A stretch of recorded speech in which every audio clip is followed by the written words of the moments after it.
오늘 은혜 받으실 말씀은 누가복음 19장 1절로 10절입니다. 누가복음 19장 1절로 10절입니다. 127쪽쯤에 있습니다. 교독하시겠습니다. 예수께서 여륙으로 들어가 지나가시더라.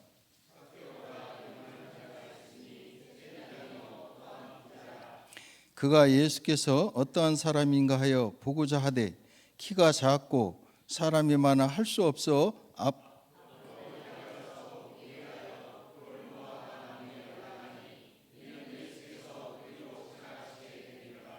예수께서 그곳에 이르사 쳐다보시고 이르시되 삭개오야 속히 내려오라.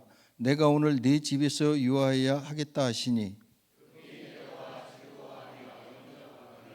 무사람이 보고 수군거려 이르되 저가 죄인의 집에 유하러 들어갔도다 하더라.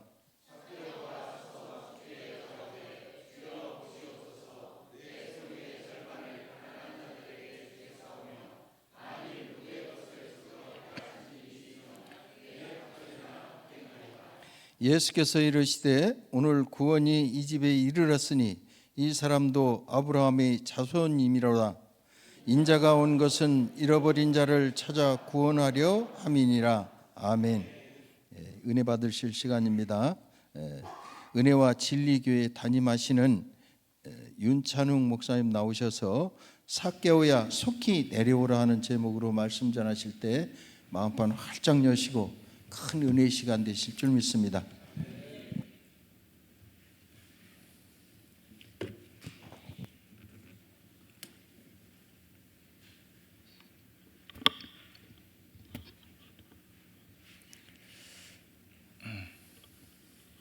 네, 안녕하세요. 네, 반갑습니다. 제 이름이 좀 어렵습니다. 윤찬웅인데 저를 소개할 때 이렇게 얘기합니다. 처음 만난 분에게 찬양하는 곰, 찬양할 차는 곰웅자 해서 저는 찬양하는 곰입니다. 네, 이제 기억하시겠죠. 제 PR 하는 건 아니고요. 네. 이렇게 만나 뵙게 돼서 감사하고 또 말씀을 전할 수 있게 돼서 영광이고 또 함께 우리 담임 목사님을 위해서 또 저도 돕고 또 함께 기도할 수 있는 이런 자리에 또 초대해 주신 것에 대해서 너무 감사드립니다. 먼저 기도하고 또 말씀을 듣도록 하겠습니다.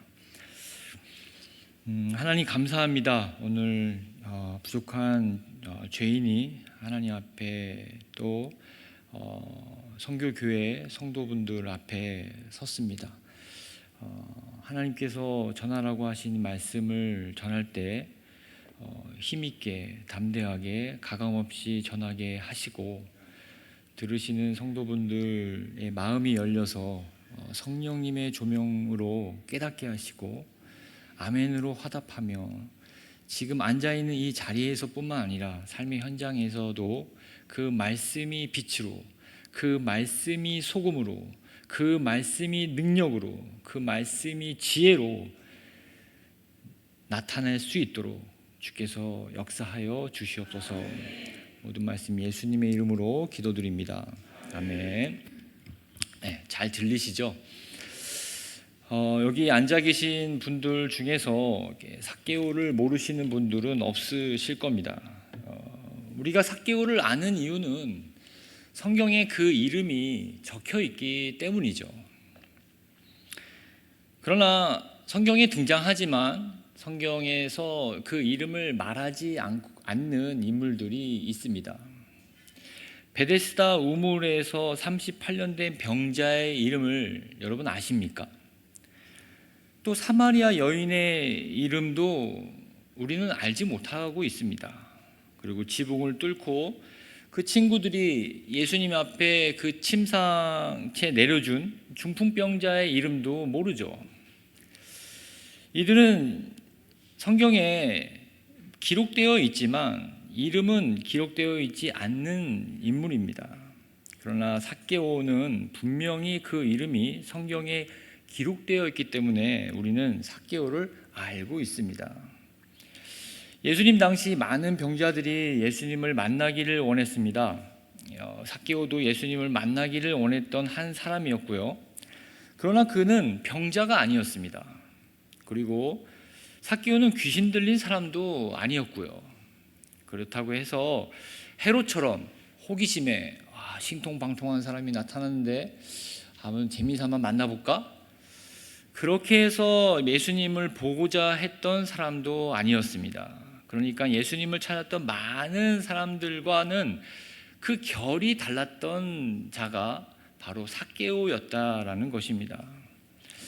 오늘날 아프면 병원을 찾지 교회를 먼저 찾지 않는 이 시대에서, 또 배고프면 이렇게 후원 단체나 정부의 어떤 도움을 더 먼저 바라지 교회를 먼저 찾지 않는 이 시대에서 이 삭개오라는 인물은 마치 우리의 모습을 보여주고 있는 듯합니다. 그래서 이 삭개오를 통해서 지금 이 시대를 살아가는 사람들의 모습도 발견할 수 있을 뿐만 아니라 더 나아가 또 이 성도들이 나아가야 할 어떤 방향, 삶의 방향도 우리는 배울 수 있다라는 점입니다.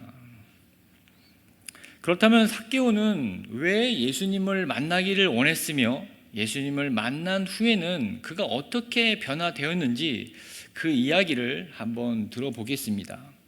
오늘 본문 말씀의 1절입니다. 예수께서 여리고로 들어가 지나가시더라. 예수님의 최종 목적지는 이제 예루살렘입니다. 그래서 지금 누가복음이지 않습니까? 또 누가는 예수님의 행선지를 곳곳에 이렇게 적어놨습니다. 그래서 지금은 18장에 이제 사마리아와 또 갈릴리를 지나시고 여리고 가까이 왔습니다. 18장까지. 그리고 이제 19장에 여리고로 지나가시더라라고 그의 행적을 아주 세세하게 기록하고 있는 점들을 우리는 발견할 수 있죠. 예수님은 사마리아와 갈릴리에서는 나병 환자 10명을 고치시고 또 여리고 가까이 오셨을 때는 맹인도 고쳐주셨습니다. 예수님의 이런 이적의 소문은 예수님의 어떤 발걸음보다도 더 빠르게 전파되어졌고 더 널리 퍼지고 있었다는 점들을 우리는 잘 알고 있죠. 그래서 더 많은 사람들이 예수님이 예루살렘으로 가까이 가면 갈수록 더 많은 군중들과 또 인파들이 몰렸다는 것을 우리는 이렇게 짐작할 수가 있습니다. 2절을 보겠습니다. 삭개오라 하는 자가 있으니 세리장이요 또한 부자라. 삭개오의 신상 정보가 나옵니다. 그는 세리장입니다. 세리 중에서 장, 그러니까 치프, 즉 보스 자리에 앉아 있었고 또 부자입니다. 예수님 당시 이스라엘은 로마의 속국이었죠. 로마의 통치를 받고 있었습니다. 로마인들은 많은 영토를 차지하고 있었는데 이때 어떤 로마의 패권이 가장 절정기에 다다른 그런 시점이었죠. 그래서 많은 그 속국들에게 그 이제 세금을 걷지 않습니까? 근데 로마인들은 그렇게 숫자가 많지 않아요. 그래서 자기가 차지한 그 속속들이 다 들어가서 세금을 다 거둘 수가 없었습니다. 그래서 어떤 방법을 썼냐면 그 현지인에게 징세 청부업자를 이렇게 모집하는 겁니다. 그래서 그 징세 청부업자를 고용해서 그 세금 걷는 일을 맡긴 것이죠. 그래서 그 지역들을 나누어서 지역별로 세금의 액수를 매겨서 그 징세 청부업자에게 맡겼던 것입니다.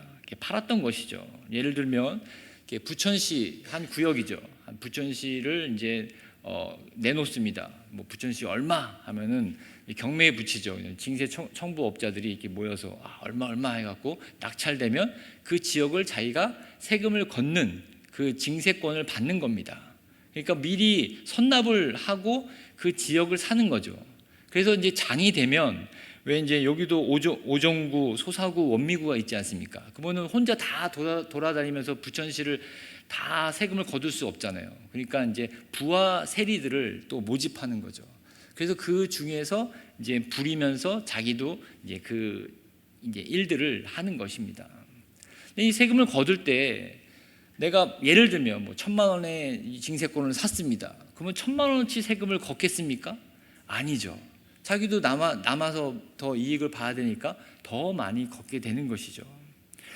그래서 세리는 로마 군사의 힘을 빌려서 또 자기 민족의 그 골수를 빨아먹는 그러한 일들을 했기 때문에 매우 이렇게 부도덕성을 나타낼 수밖에 없었고, 그리고 강제로 징수를 했어야 됐기 때문에 그 잔인성도 이렇게 보여질 수밖에 없는 그런 직업이었습니다. 그래서 이스라엘 사람들은 세리를 개와 창녀와 같이 같은 급으로 취급을 했습니다.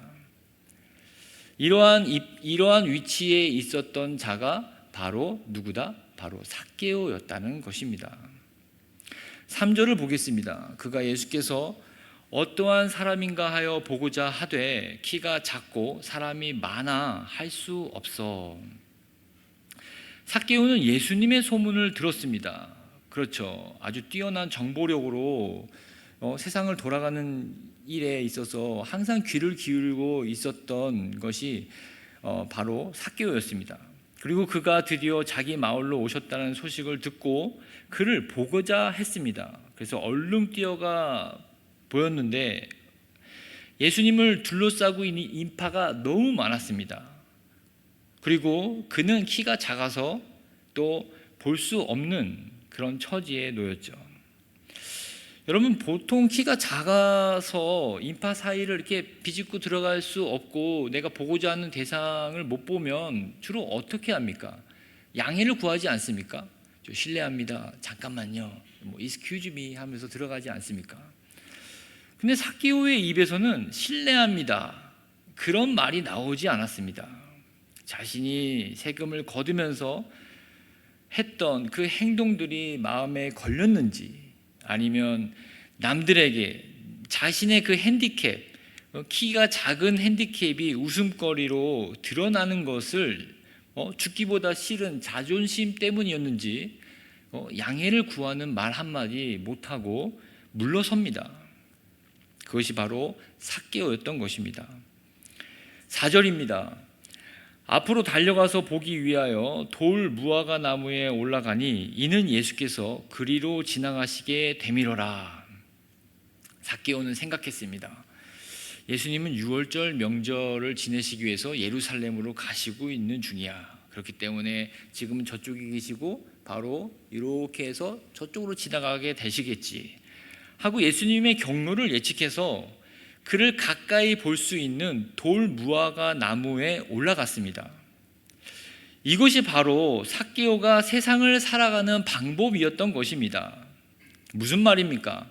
남들보다 먼저 앞서서 생각하고 남들이 생각하지 못한 그 틈새를 찾아서 남들보다 더 빠르게 자신이 원하는 것을 갖고자 하는, 갖는, 또 선점하는 그런 인생을 살았던 것입니다. 남들보다 더 많은 이익을 남기고 남들보다 더 많은 부를 축적하고 더 많은 영향력을 보란듯이 행세하는 그런 삶, 전형적인 세상 사람들의 삶을 추구했던 것입니다. 삭개오는 뱀같이 지혜롭긴 하지만 비둘기같이 순결하기는 거부하고 그냥 뱀같이 완악하게 살아가는 그런 방법으로 살아갔던 자였습니다. 여러분, 이런 삶은 어떤 삶일까요? 쉼이 없죠. 왜냐하면 경쟁자들을 물리쳐야 했기 때문이죠. 그 마음엔 평안이 있었을까요? 항상 그 마음에는 공허함이 있었고 자신이 원하는 부자가 되었지만 이 또한 부질없는 것임을 깨닫게 되었던 것입니다. 하지만 그 자리는 이제는 자기가 싫다고 해서 내려올 수 있는 자리가 아니었던 것입니다. 너무 멀리 와 버렸기 때문에 다시 내려가기가 너무나 힘든, 그럴 용기조차, 그런 생각조차 하지 못하는 자리에 서 있었던 것입니다. 올라가는 삶, 남들보다 위로, 더 높이 남들이 자신을 추앙하는, 남들이 자신을 올려다보는 그런 삶을 추구했지만 막상 사람들과는 멀어지고 그의 영혼은 공허해지며 피폐해졌던 것입니다. 이건 아닌데, 내가 원했던 삶은 이건 아닌데, 내가 추구하고 내가 꿈꿔왔던 삶은 이게 아닌데, 후회해도 소용없는, 수습을 하려고 해도 이 엉킨 실타래를 어떻게 어디서부터 풀어야 될지 방법을 찾을 수 없는 그런 위치에서 삭개오는 예수님의 소문을 들었던 것입니다. 어떤 이야기를 들었을까요? 많은 이야기를 들었겠죠. 예수님에 대해서 병 고친 이야기, 귀신을 쫓아낸 이야기, 또 물고기 2마리와 보리떡 5개로 수만 명을 먹이신 이야기, 또 물 위를 걸은 이야기도 듣지 않았겠습니까? 그러나 삭개오의 이 귀에는 그런 예수님의 소식들이 관심을 끌 수 있는 이야기가 아니었습니다. 왜냐하면 삭개오 자신은 병에도 걸리지 않았고 배고픔도 모르는 삶이었고 귀신 그런 거는 관심도 없었고, 지금 이렇게 재산을 모으는데 바쁜데 귀신이 관심이 있겠습니까? 그러나 오히려 삭개오의 귀에 꽂힌 예수님의 소식은 너무나 뜻밖의 소식이었습니다. 어떤 소식이었겠습니까? 그것은 예수님의 입술에서 나온 그 복음의 이야기입니다. 나는 선지자의 예언을 이루려고 예루살렘으로 가는데 이방인들에게 희롱을 당하고 능욕을 당하고 침뱉음과 채찍질을 당하며 죽을 것이나 3일 만에 다시 살아나리라. 이 복음의 이야기가 삭개오의 귀에는 정확하게 들린 것입니다. 그분이 누구를 위해서 희생하신단 말인가? 아니, 내가 그분처럼 그렇게 능력이 많이 있으면 이 세상의 왕이 될 텐데 누구를 위해서 죽는단 말인가? 누구를 위해서 희생하신단 말인가? 삭개오의 머리는 복잡해졌습니다. 자신이 알고, 자신이 추구했고, 자신이 지금 누리고 있는 삶과는 정반대 방향의 삶으로 자기는 가겠다라고 선언하신 그 예수님의 행보에 대해서 너무나 궁금했던 것입니다. 그런 이유 때문에 삭개오의 마음은 예수님께로 향하였고, 예수님을 보고자 하는 열망, 예수님이 누구신가에 대한 호기심이 그 마음에서 불일 듯 일어났던 것입니다.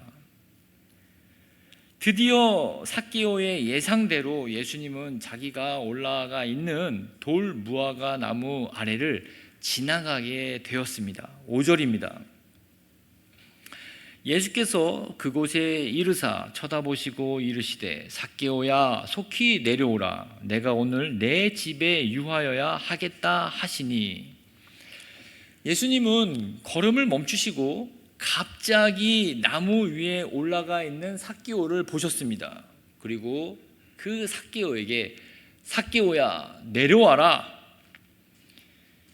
자존심 때문에 혹은 체면 때문에, 그리고 남에게 지기 싫어하는 그런 어떤 성향 때문인지는 모르겠지만 나무에 올라가 있는 삭개오를 예수님은 똑똑히 보셨던 것입니다. 그리고 내려오라고 하십니다. 내려와라. 내려와서 나를 만나자. 여러분 기억하십시오. 예수님은 높은 곳에 계신 분이 아니라 낮은 곳에 계신 분이십니다. 예수님이 영광으로 나타나실 때 양과 염소를 구분하신다고 말씀하셨습니다. 그때 오른편에 두신 양들에게 이렇게 말씀하십니다. 너희가 줄인 자에게 먹을 것을 주고 목마를 때 마시게 했고, 내가 나그네 되었을 때 대접했고, 헐벗을 때 나를 돌봐주었다. 그리고 이렇게 행한 자들에게 예수님은 내 아버지께 복을 받을 자들이요 나와서 예비된 아버지의 나라를 상속받아라 라고 명령하십니다. 낮은 자에게, 보다 더 낮은 곳에 예수님은 계시지 높은 곳에, 우리가 올라가고자 하는 그곳에 계신 것이 아니라는 것입니다. 여러분, 분명히 기억하십시오. 사탄은 높은 곳을 보여줍니다. 뱀은 하와에게 무엇을 보여줬습니까? 하나님의 옆자리를 보여주었습니다.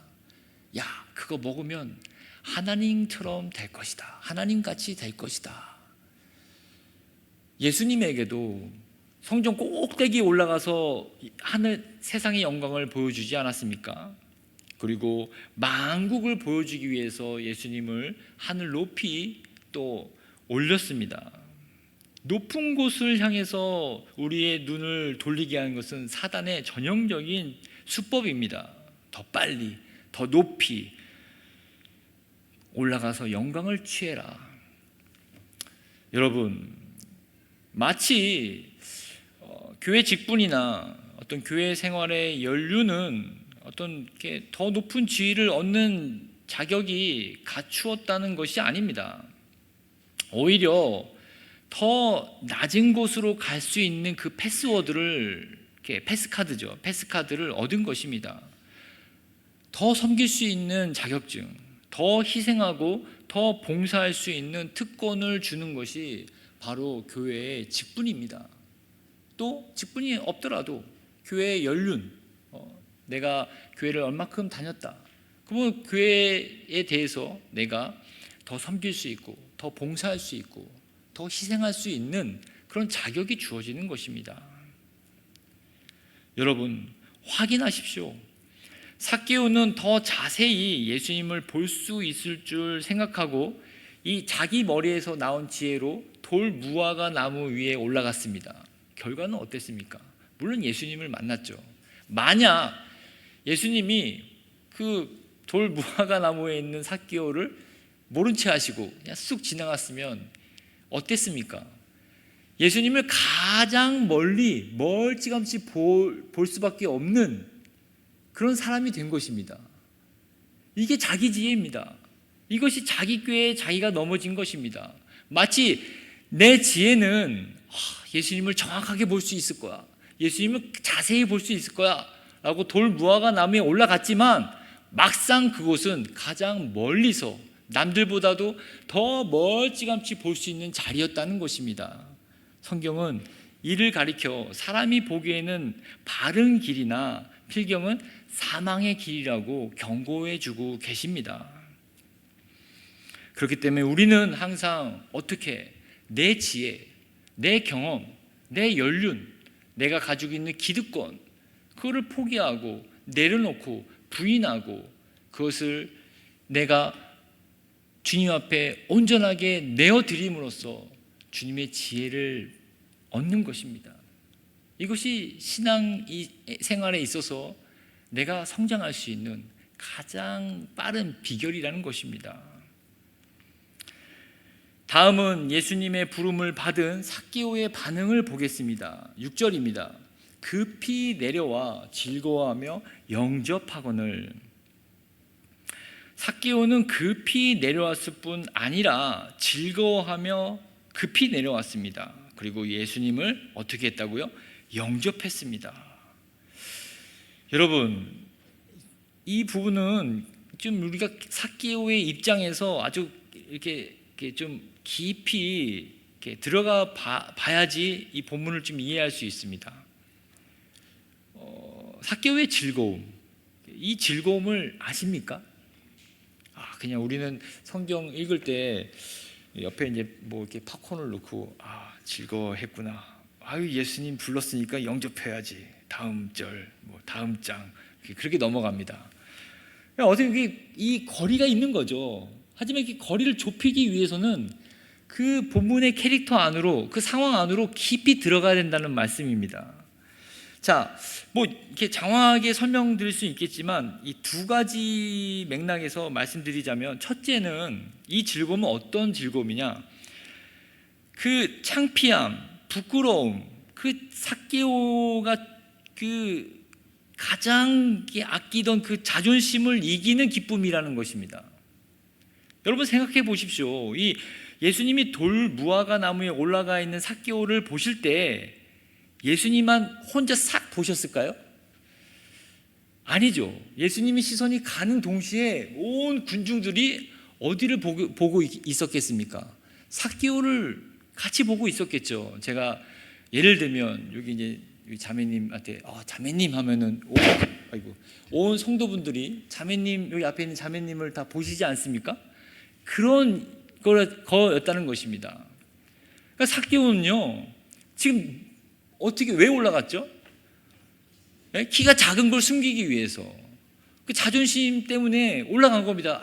내가 이거 지금 내가 올라가서 내 방법대로 보고 말 테다 하고 그 필살기를 딱 있는데 뭐 만천하에 어떻게 공개가 된 것입니다. 삭개오의 필살기가 들통나는 순간일 뿐만 아니라 그는 사람들의 웃음과 조롱거리가 되는, 그러니까 정말 동물원의 원숭이가 되는 그런 상황이었던 것입니다. 그러나 그는 어떻게 내려왔다고요? 얼굴을 벌개지면서 화를 내면서 예수님 그냥 지나치시지 왜 나를 또 불러갖고 자존심 상하게 하셨습니까? 라고 하지 않고 즐거워하며 기뻐하며 내려왔다는 것입니다. 자기 자존심을 이기는 그 창피함을 승리로 이겨내버리는 즐거움, 이게 바로 예수님이 주시는 기쁨이라는 것입니다. 여러분, 이 기쁨을 누리십니까? 이 기쁨을 아십니까? 이것은 세상이 주는 기쁨과는 비교가 되지 않는 기쁨입니다.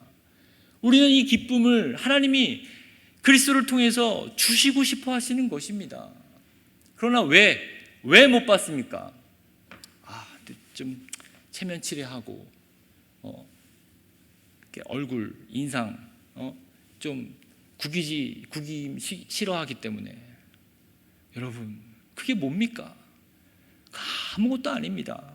이 기쁨은요, 바로 그 언약궤가 다윗성으로 들어올 때 너무나 기뻐서 왕인 다윗이 자기 바지가 벗겨지고 하체가 드러나는 것도 모른 채 즐거워하며 춤추며 하나님께 영광과 찬양을 드렸던 그 기쁨입니다. 하나님은 이러한 기쁨을 우리에게 주시고 싶으신 겁니다. 내가 살고 있는 집이 뭐 얼마나 됐고 내 차가 뭐 어떻게 되고 회사에 어떤 수입이 흐뭇하죠. 흐뭇합니다. 저도 압니다. 하지만 그것은 기쁨이 아닙니다. 흐뭇입니다. 흐뭇. 구분하십시오. 그게 기쁨인 줄 알고 착각하다가는 그냥 소금 바닷물로 내 갈증을 해소하는 것과 같다라는 것입니다. 자살행위라는 것입니다. 그래서 구분할 줄 알아야 됩니다.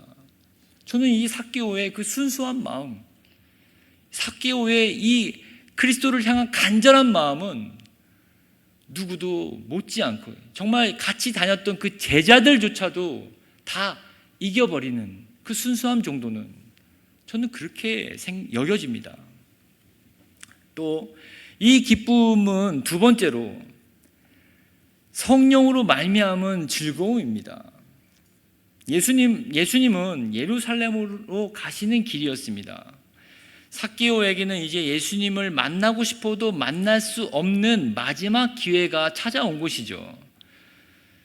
그의 마음에 간절함을 주시고 자기가 비록 키가 작고 사람들은 많이 있을지라도 포기하지 않고 예수님을 만나고자 하는 마음에 그는 힘껏 순종했습니다. 물론 본문에는 삭개오가 성령을 따라서 순종했다, 이렇게 계시를 받아서 올라가라 해서 올라갔다, 그런 얘기는 나오지 않습니다. 하지만 성령님께서 죄에 대해서, 의에 대해서, 심판에 대해서 우리의 마음에 간절함을 주시는 분이심을 우리가 잊지 않고 생각해 본다면 삭개오는 분명 성령의 인도함을 따라서 그의 방법대로 성령님께 순종했다는 것입니다. 그 순종했던 결과가 어떻게 됐습니까? 예수님을 만나게 된 것입니다. 여러분, 이 기쁨 정말 놀라운 기쁨이죠. 또 다른 기쁨, 두 번째 기쁨, 선물입니다. 내가 성령님의 음성에 순종해서 그 열매, 성령의 열매를 그렇게 얻는 그 기쁨은 정말 말할 수 없는 기쁨입니다. 저는 지난주에 한 집사님과 교제를 하게 되었습니다. 이 딸이 한 명 있는데 고1이에요. 고1. 근데 3년 동안 저기 멀리 이렇게 국제학교에 다녀서 이렇게 잘 못 보고 이제 집에서 이제 고등학생 때는 이제 집에서 이제 그 등교를 하게 됐습니다. 근데 3년의 공백이 굉장히 좀 생각보다 길었던 거예요. 그래서 그 딸과의 어떤 서먹한 관계, 그 딸도 훌쩍 커버리고 이미 이제 사춘기도 지나가고 아버지는 멀리 있고, 그러니까 어떻게 가까워질 수가 없다는 것입니다. 근데 묵뚝뚝하고 아빠한테 퉁명하고 뭐 이렇게 잘해주려고 하면 더 멀리 도망가는 어떤 딸을 보면서 좀 약간 괘씸한 마음도 들었답니다. 아니 정말 어려운 살림에 국제학교까지 보내서 공부를 시켜놨더니만 고맙다는 말 없이 그냥 오히려 더 버릇없이 그렇게 이제 아빠한테 대하니까 그냥 이렇게 많이 이제 속이 상한 상태였습니다. 근데 가만히 생각해 보니까 어떻게 하면 좋겠습니까? 라고 기도를 하셨답니다. 그랬더니 딸을 섬겨야겠다라는 마음을 주셨답니다. 그래서 저랑 이제 만났던 그때가 딸 방 청소를 해 준 지 3주가 된 날이었습니다. 자기가 들어가 봤더니 개판 5분 전이었답니다. 냄새는 냄새대로, 그냥 속옷은 속옷대로. 뭐 이제 그 친구의 프라이버시가 있으니까 여기까지. 아무튼 3주가 지났는데 딸이 자기한테 오더랍니다. 같은 양극끼리 만난 것처럼 내가 좀 가면 이만큼 가는 관계였는데 이제는 아빠 내 뭐 소지품 어디 있어? 뭐 물어보기도 하고, 아빠 고맙다는 얘기도 또 이렇게 넌지시 하기도 하고. 그래서 이분이 신나갖고 저한테 그 간증을 막 이렇게 쏟아붓는 것입니다. 근데 그분의 표정은요, 천사. 세상을 다 얻은 표정입니다.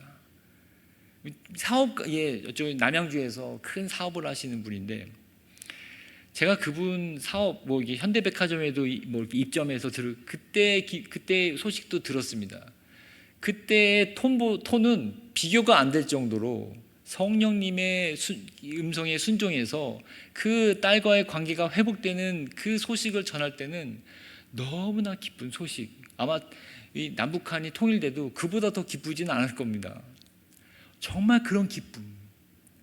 자기를 부인하고 자기 자신이 그 아버지 됨의 위치를 내려놓고 더 낮은 자리, 성령님께서 인도하시는 그 자리로 내려갔을 때 발견되는 그 성령님의 기쁨, 열매를 맛본 것입니다.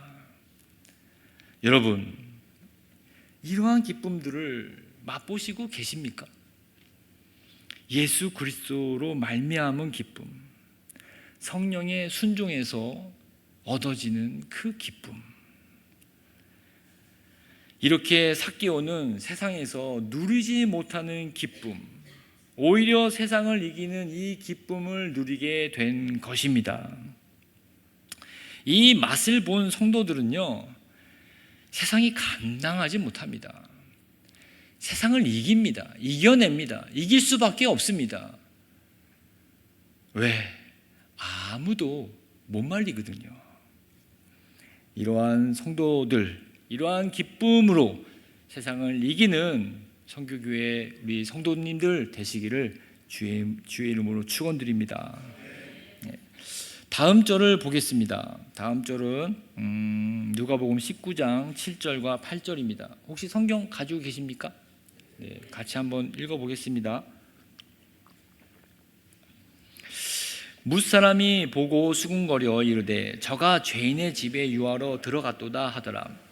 삭개오가 서서 주께 여짜오되 주여 보시옵소서 내 소유의 절반을 가난한 자들에게 주겠사오며 만일 누구의 것을 속여 빼앗은 일이 내게 있으면 내 갑절이나 갚겠나이다. 네, 꼭 그 주님께 이렇게 좋은 마음으로 뭔가 이렇게 액션을 취하면 7절에 등장하는 사람들이 꼭 꼬이죠. 믿음의 길을 걸어갈 때 훈수 두는 사람이 꼭 있습니다. 네, 여러분 이런 사람들의 귀를 기울여야겠습니까? 아니면은 어떻게 대처해야 되겠습니까? 성경은 이렇게 얘기합니다. 다윗이 골리앗과 싸우기도 전에 형 엘리압이 화를 내면서 다윗을 꾸짖었죠. 야 이놈아, 치던 양은 어쨌냐? 너 지금 여기 전쟁 구경하러 왔지? 여기가 놀이터야 이놈아? 하면서 뭐하고 막 이렇게 삿대질하면서 야단을 쳤습니다. 이때 다윗은 어떻게 형에게 형의 그런 어떤 모습에 대처했습니까? 성경은 돌아섰다고 합니다. 그냥 돌아섰습니다. 오늘 본문의 예수님도 수군거리는 사람들을 향해서 어떤 반응도 보이지 않으셨습니다. 그냥 본인이 하고자 하는 그런 바람대로 뜻대로 쭉 밀고 나가셨던 것입니다. 마음에 주의 뜻이 확정이 되면 뒤도 돌아보지 않고 그 일을 진행해야 됩니다. 왜? 사탄이 딴지를 걸기 때문이죠. 자, 이거는 뭐 이렇게 그렇게 중요한 부분은 아니고 더 중요한 점은 8절에 이 삭개오의 고백입니다. 삭개오가 뭐라고 얘기했죠? 소유의 절반을 가난한 자들에게 나누어 주고 속여 빼앗은 일이 있으면 4배를 갚아주겠습니다 라고 예수님께 말합니다. 저는 이 부분을 묵상하면서 과연 삭개오야 역시, 여러분 왜 이런 생각을 했을까요? 제가 그 18절에 우리 지금 오늘 본문은 19절이잖아요. 18절에 부자 청년이 나옵니다. 부자 청년이 예수님, 선한 선생님이요, 영생을 어떻게 얻었습니까? 했더니 이제 계명을 지켜라. 저는 그거 다 지켜있는 걸요 했어요. 그래서 또 뭐라고 말씀하셨습니까? 야, 네 재산 다 팔아서 나를 따라와라 해서 어떻게 했죠? 따라갔습니까? 근심하고 예수님과는 정반대로 갔죠. 이 소식을 들은 거예요, 삭개오가. 그러니까 머리가 잘 돌아가는 삭개오가 재산 다 털리기 전에 미리 선수를 친 거죠. 이해되십니까? 아멘. 네. 그럴 수도 있을지도 모릅니다. 그러나 그렇게 삭개오를 해석하면 너무나 인간적이죠. 그러니까 중요한 것은 이게 뭐 그렇게 중요한 건 아닙니다. 뭐 선수를 쳤더니 뭐. 근데 중요한 것은 삭개오는 그 자기 마음에 예수님이 계시도록 비워드렸다는 것입니다. 자기의 삶을 그대로 유지하면서 예수님을 옆구리에 붙인 게 아닙니다. 자기의 이 포지션을 내려와서 예수님 계십시오. 내 주인은 돈이었지만 내 그 돈 자리를 밀어내고 이제는 나의 마스터, 나의 주인, 나의 로드는 바로 당신입니다. 그 자리를 내어드린 것입니다. 그것이 포인트입니다. 삶의 중심이 옮겨진 것입니다. 이것이 바로 뭐라고요? 복음의 정신입니다. 복음은 세상을 중심으로 사는 인생이 예수 중심, 생명 중심, 교회 중심, 천국 중심으로 살게 만드는 것입니다. 이것이 능력입니다. 이것이 하나님이 가지고 있는 파워입니다. 그렇게 하기 위해서는 어떻게 한다고요? 이 믿음의 서원, 믿음의 서원이 중요하다는 것입니다. 이게 맹세하고는 좀 결이 다르죠. 자발적인 헌신 혹은 믿음의 헌신이라고도 말씀드릴 수 있겠습니다. 마치 마리아가 그 향유를 가지고 예수님의 머리에 부어드리지 않았습니까? 그때 마리아에게 누군가에게 야, 이때가 기회야. 너 지금 가지고 있는 향유 지금 빨리 부어드려. 누가 시키지 않았습니다. 그리고 예수님도 또 10명의 나병 환자를 고치셨습니다. 9명은 다 가버리고 한 명만 와서 예수님께 또 감사의 표현을 하지 않았습니까? 그 한 명은 누구의 시킴을 받은 게 아닙니다. 자발적으로 자원해서 예수님을 진정한 주인으로 맞이했던 것입니다. 그래서 우리가 생각해야 될 것은 이 기독교는요, 다른 종교와 다른 이유는 다른 게 뭡니까? 다른 종교는 내 삶을 유지하면서 with him 아니면 뭐 이렇게 같이 이렇게 하나 플러스합니다. 근데 기독교는 아닙니다. 체인지입니다. 완전 바꾸는 것이죠. 그래서 여러분 이렇게 나 교회 나가봐야지. 뭐 무슨 이렇게 어디 뭐 스포츠 센터 나가듯이 뭐 그런 개념을 갖고 있으면 좀 죄송하지만 좀 다른 곳에 가시라고 저는 그렇게 말씀드립니다. 교회는 그런 곳이 아닙니다. 저는 개척교회 목사입니다. 그래서 뭐 한번 와봐야지. 큰 교회 가시라고. 교회는 그런 곳이 아닙니다. 교회는요, 삶을 변화시키고 생명을 생산하며 생산한 그 생명을 변화시키는 곳이지 한번 이렇게 와보는 그런 곳이 아니라는 것입니다. 물론 많은 사람들에게 오픈은 되어야 되겠죠. 하지만 우리가 어떻게 정말 내가 이게 교인으로서 내가 정말 참된 신앙생활을 해야겠다라고 했을 때 이런 개념을 바르게 정립해야 된다는 것입니다. 자, 그런 어떤 믿음의 기준을 삭개오는 세웠습니다. 재산의 절반을 가난한 자들에게 나누어 주고 소교 빼앗은 것이 있다면 4배나 갚아주겠다는 삭개오는 자신의 믿음을 예수님께 표현한 것이며 기쁨과 감사를 표현했습니다. 여기서 우리가 생각해야 될 문제는요, 가만히 있자보자. 재산의 절반, 그리고 또 소교 빼앗은 것 4배. 예수님 믿으면 거덜난다. 쪽박 찬다. 그런 게 아닙니다. 그리고 정말 삭개오가 가난한 자들에게 돈을 주었는지 소교 빼앗은 것이 있는가 찾아보는 어떤 그런 사람들을 찾아다녔는지 우리는 알 수가 없습니다. 그런데 여러분, 누가가 삭개오의 이 기사를 기록한 이유는 정말 삭개오가 역사적으로 자신이 서원한 이 말들을 실천했기 때문에 기록해 놨겠죠. 그런데 우리가 좀 더 이렇게 나아간다면요, 가난한 사람들 자신의 재산을 가난한 사람들에게 나누어 줍니다. 좋은 일이죠. 그리고 자기가 속여 빼앗은 것이 있다면 4배를 갚습니다. 굉장히 훌륭한 일입니다. 그런데 여러분, 우리가 하나님을 믿고 종교 신앙생활을 할 때 돈으로 안 되는 게 있습니다. 지난 과거에 예를 들면 자기가 삭개오가 강제로 징세한 그 세금, 그 돈들이 가만 보니까 부모님의 수술비였습니다. 그래서 강제로 징수했는데 수술을 받지 못하고 돌아가신 겁니다. 그 어음부도를 막아야 할 사업 자금인데 자신이 뺏어서 사업이 망하게 된 것입니다.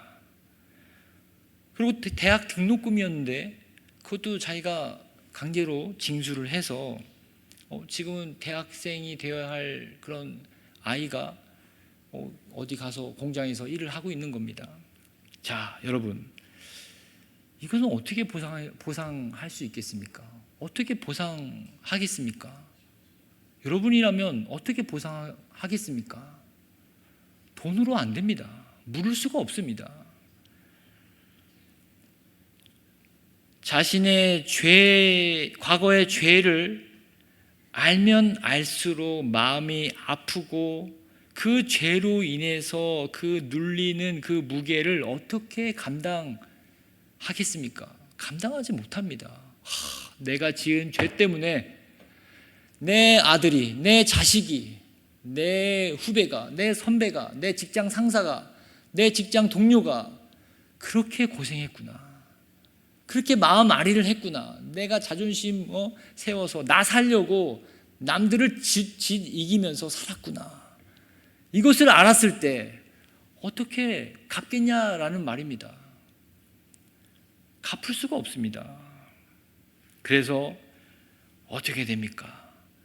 그리스도가 필요한 겁니다.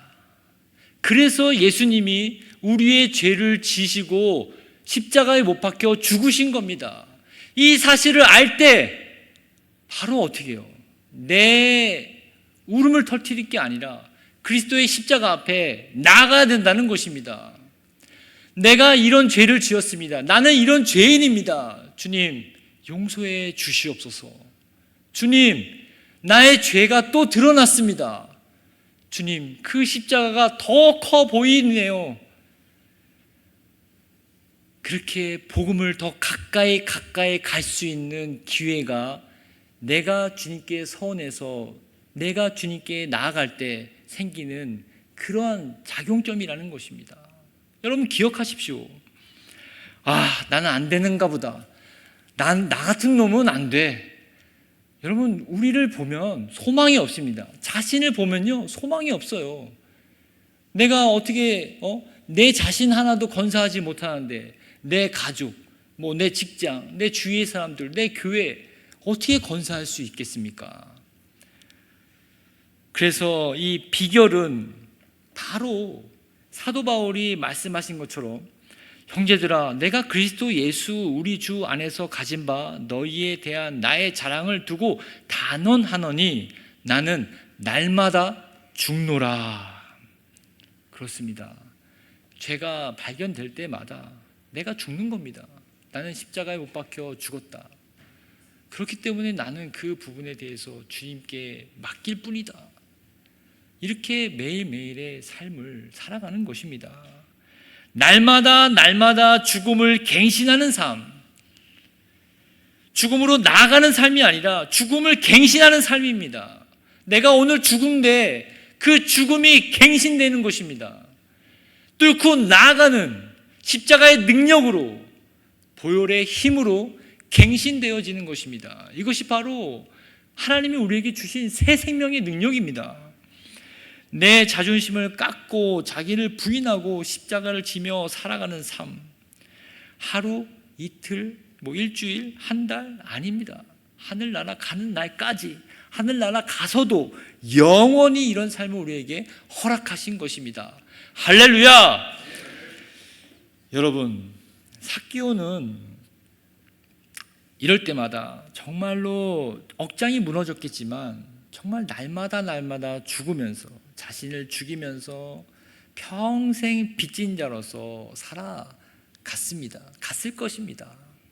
여러분, 참 신기하게도요, 복음은요 능력이 있는데 사람을 변화시키는 능력이 있습니다. 근데 어떻게 변화시키냐면 채권자에서 채무자로 변화시킵니다. 채권자는 뭡니까? 내놔. 채무자는요, 줄 거 없나? 바뀝니다. 그래서 정말로 내가 정말 이렇게 예수님을 바르게 알고 예수님이 나에게 해주신 것에 대한 어떤 그 정확한 그 복음의 능력을 맛본 자들은 어떻게 내가 아무것도 아님을 인정합니다. 그래서 내 허물과 내 모든 것을 다해서 내놓기를 서슴지 않는다는 것입니다. 그래서 어떻게 변한다고요? 채권자에서 채무자로.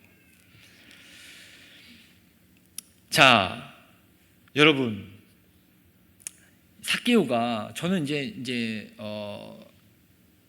마지막 질문으로 삭개오가 이 자신의 재산의 반을 가난한 자에게 나눠주고 토색한 것, 빼앗은 일이 있으면 4배나 갚겠습니다. 이 말을 지켰을까요? 끝까지 지켰을까요? 아니면 예수님이 예루살렘으로 가신 후에 이 싹 닦고 다시 갖고 와 이랬을까요? 먼저 예수님의 대답을 들어보겠습니다. 9절과 10절입니다. 예수님은 삭개오에게 이렇게 말씀하셨습니다. 예수께서 이르시되 오늘 구원이 이 집에 이르렀으니 이 사람도 아브라함의 자손이미로라. 인자가 온 곳은 잃어버린 자를 찾아 구원하려 함이니라. 네, 예수님이 구원이 삭개오의 집에 이르렀고 이 사람, 즉 삭개오도 아브라함의 자손이라고 인정하십니다. 뭐 더 이상 증거가 필요 없겠죠. 하지만 우리가 우리의 삶의 어떤 적용점을 찾기 위해서 성경 밖에도 그 증거를 찾아볼 필요가 있을 것입니다. 그게 무슨 말입니까? 지금 우리는 이게 누가복음을 보고 있죠. 누가는 의사이지만 굉장히 뛰어난 역사학자입니다. 그래서 이 누가복음을 기록할 당시는 짧게는 주후 65년에서 72년으로 봅니다. 그러니까 뭐 짧게는 그러니까 예수님이 소천하시고 부활하시고 승천이죠. 승천하시고 30년 후에 이 누가복음을 누가가 기록했다는 것입니다. 삭개오가 주님께 한 믿음의 소원을 다시 거둬들였다거나 대마처럼 다시 세상으로 이렇게 가지 않았기 때문에 누가는 이 삭개오의 이 에피소드를 복음서에 기록을 했겠죠. 썼는데 삭개오가 대마처럼 갔어. 근데 그건 모르고 그냥 적었어. 그러면 누가복음을 읽는 독자들은 어떻게 생각하겠습니까? 이놈의 새끼 이거 거짓말쟁이, 그렇게 낙인을 찍지 않겠습니까? 근데 정확한 누가는 이게 역사적 검증을 통해서 삭개오를 기록했다는 것입니다. 그러니까 30년 후에도 삭개오라는 그 영향력이 미쳐지고 사람들의 인식에는 그는 신실한 자, 그는 정말 구원받은 자, 예수님의 제자라고 기억이 됐기 때문에 기록되었다는 것입니다. 그러니까 답은 뭡니까? 자신이 한 소원을 어떻게 했다고요? 끝까지 지켰다는 것입니다. 자, 그러면 여러분, 삭개오가 거주했던 지역은 여리고입니다. 여리고 다 아시죠? 네, 여호수아에 서에 나오는 그 여리고 맞습니다. 여호수아가 이 여리고성을 무너뜨리고 나서 다음과 같이 이 여리고 지역을 저주했습니다. 어떻게 저주했습니까? 여호수아 6장 26절에 여호수아가 그때에 맹세하여 이르되 누구든지 일어나서 이 여리고성을 건축하는 자는 여호와 앞에서 저주를 받을 것이라. 그 기초를 쌓을 때는 그의 맏아들을 잃을 것이요 그 문을 세울 때는 그의 막내 아들을 잃으리라. 얼마나 성이 지긋지긋했으면 정복하고 나서 이러한 저주를 퍼부었겠습니까? 그냥 홧김에 한 내용이었는지 아니었는지는 모르겠지만 이 여호수아의 저주는요 왕정시대 때 이렇게 이루어집니다. 열왕기상 16장 34절에 베델 사람 곧 이 히엘이 여리고를 건축하는데 그가 그 터를 쌓을 때는 맏아들 아비람을 잃었고 그 성문을 세울 때 막내 아들 수굽을 잃었으니 여호와께서 눈의 아들 여호수아를 통해서 하신 말씀과 같이 되었더라. 이루어졌다는 것입니다. 저주가. 그러니까 무슨 말입니까? 이스라엘 민족의 이 잠재의식 속에는 이 여리고라는 이 지역은요 저주받은 땅이라는 이렇게 우리가 알지 못하는 그 민족의식 속에 깊이 서려 있었다라는 것입니다. 근데 여러분, 놀라운 일이 생깁니다. 회심한 삭개오가 복음의 능력을 덧입고 이제는 정말 자신의 영향력을, 그 악하게 썼던 영향력을 선하게 쓰기 시작했던 것입니다. 복음의 통로로서 사용되어지고 가난한 자, 굶주린 자, 과부와 고아를 돕는 통로로 이 세리장의 위치를 사용했던 것입니다. 무엇으로요? 복음의 능력으로 말입니다. 그 후에 이 여리고 땅은 어떻게 변화됐겠습니까? 저주의 땅, 누구도 살고 싶지 않은, 정말 못해 쫓겨나서 어쩔 수 없이 살 수밖에 없는 그 땅이 이 삭개오 한 사람의 능력으로, 복음의 능력을 덧입은 한 사람의 제자로 인해서 여리고의 땅이 축복의 땅, 은혜의 땅, 기쁨의 땅, 사랑이 넘치는 땅으로 바뀌어졌다는 것입니다. 할렐루야! 여러분, 이러한 것을 우리의 삶에 어떻게 적용할 수 있겠습니까? 더 나아가서 우리는 어떻게 이렇게 삭개오처럼 살아갈 수 있겠냐는 말입니다. 이제는 예수님께서 여러분들을 향해서 말씀하십니다. 아무개 성도요, 아무개 집사요, 아무개 권사요, 아무개 장로요, 이제 내려와라. 나와 함께 거하라. 그리고 내가 너에게 주는 기쁨으로 말미암아 너와 내 가족과 내 교회와 내 교구나 내 직장이나 내 사업체나 네가 만나는 모든 사람들을 내 능력으로 변화시켜라. 이렇게 말씀하고 계신 것입니다. 삭개오는 키가 작았지만 하나님의 능력은 제일 크게 받아서 나타냈던 자였습니다. 그렇기 때문에 누구도 삭개오 같은 믿음을 받는다면, 가지고 있다면, 나도 그렇게 하겠습니다 라고 한다면 여러분의 능력에서 조금만 떼어서 하나님께 드리기 시작하십시오. 그것이 물질이든지 기회이든지 아니면 영향력이든지 내가 가지고 있는 무엇이든지 간에 하나님께 드리기 시작하면 여러분들이 밟고 있는 그 땅이 생명의 땅, 은혜의 땅, 사랑이 넘치는 땅, 복음의 땅, 하나님의 나라가 될 것입니다. 말씀을 기억하시면서 다 같이 기도하길 원합니다. 기도하겠습니다. 들은 말씀을 기억해 보십시오. 우리가 예수님을 알고 믿었지만 정말 우리의 지혜로, 나의 지혜로, 나의 능력으로 하나님을 섬기려고 했던 적은 없었는지요? 온전히 내 것을 다 버리고 내 지혜도 버리고 내 경험과 내 어떤 기득권들을 다 버리고 나오라고 말씀하십니다. 내려와라, 내려와라. 내 능력만이 진짜다. 그렇게 해서 정말 이제는 새로운 생명으로 말미암아 이제는 정말 내가 밟는 땅이 정말 축복의 땅, 은혜의 땅, 기쁨의 땅, 사랑의 땅, 정말 하나님이 통치하시는 그의 나라가 되기를 원합니다. 하나님, 나를 불러주시옵소서, 나를 써주시옵소서, 나에게 능력과 지혜를 더해주시옵소서. 내가 고집부리고 있는 것이 있다면 이 자리에서 내어놓고 내가 정말 주님 앞에 나아가기 원합니다. 기도하겠습니다. 하나님, 정말 주께서 우리에게 주시는 말씀들이 어디 있습니까? 아버지, 도와주시옵소서. 아버지, 우리가 갖고 있는 어떤 이 무지함들이 너무나 많이 있습니다. 어기석기 미련함들이 너무나 많이 있습니다. 아버지, 하나님께서 우리에게 주시고자 하는 마음들이 얼마나 크고 놀라운지, 그 복음의 능력이 얼마나 크고 놀라운지 우리는 알 수 없사옵나이다. 아버지 하나님, 도와주시옵소서. 하나님의 능력이 얼마나 큰지 우리는 알 수 없사오니 아버지, 도와주시옵시고 인도해 주시옵소서.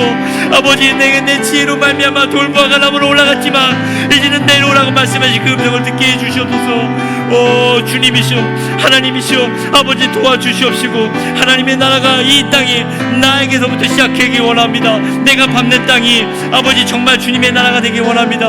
주님의 뜻이 서기를 원합니다. 아버지 도와주시옵시고 인도해 주시옵시고 오직 하나님의 능력이 나를 통해서 나타나시기 원하며 하나님의 지혜와 하나님의 빛이, 하나님의 소금이 아버지 앞에서 나타나시기 원합니다.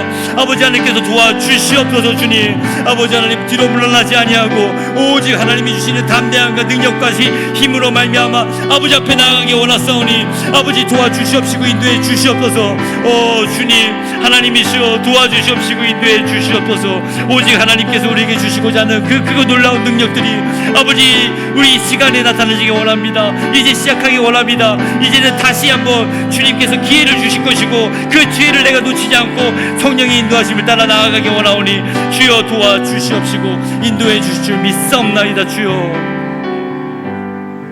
다시 한번 기도하기를 원합니다. 지금은 굉장히 중요한 때입니다. 선교 교회에 위기가 있고 또 이것이 하나님이 또 우리에게 주신 기회입니다. 무슨 말입니까?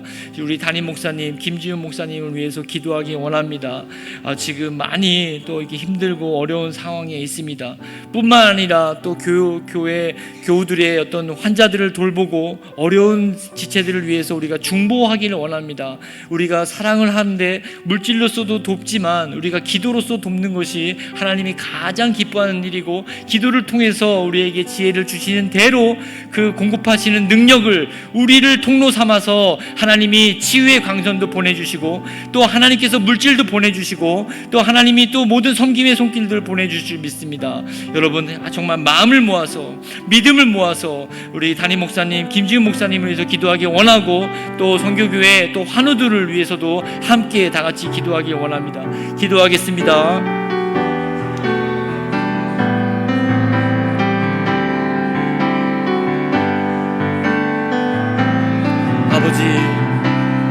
아버지 하나님, 우리의 육신은 약합니다.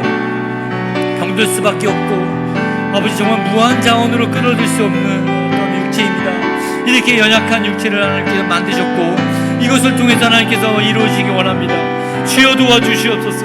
하나님 인도해 주시옵소서. 우리 사랑하는 김지훈 목사님, 아버지 병속에서 새 힘을 나게 해 주시옵시고, 아버지 하나님께서 지혜를 주시옵시고, 낫게 해주시고, 그 다리에, 그 힘에, 그 허리에, 아버지 모든 곳에 아버지 힘을 주시옵소서. 아버지 하나님 치료의 강선을 발하여 주시옵시고, 또한 성교교회에 많은 환우분들이 있습니다. 아버지 하나님께서 인도해 주시고 도와주시고 인도해 주셔서 아버지 낫게 해주시고 치유해 주시옵소서. 아버지 하나님 그를 통해서 하나님의 영광을 바라볼 수 있도록 인도해 주시옵시고, 이 성교교회가 하나가 될 수 있도록 붙들어 주시옵소서.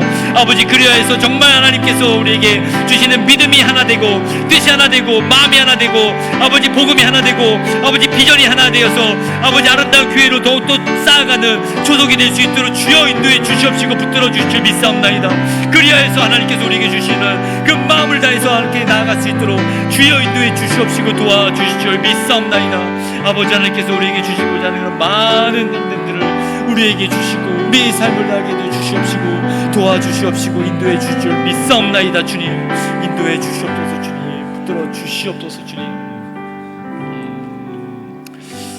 하나님 말씀을 들었습니다. 아버지 오늘 들은 말씀 1부 예배, 2부 예배, 또 저녁 예배를 통해서 들은 말씀 우리의 신비에 새겨서 그냥 증발되는 그런 수증기와 같이 되지 않고 우리의 마음의 비석에 세워서 우리가 우리의 삶의 현장에서 빛으로 드러내고 능력으로 드러내고 또 소금으로 드러낼 수 있도록 우리를 붙들어 주시옵소서. 우리 너무 연약합니다. 이 교회 문을, 교회 현관을 나가자마자 그냥 망각해 버리는 그러한 자들입니다. 성령 하나님께서 우리의 연약함을 아시오니 우리가 늘 깨어서 정말 들은 말씀대로 순종하고 승리하며 그 영광을 바라보며 한 주간 힘있게 살아갈 수 있도록 주여 인도하여 주시옵소서.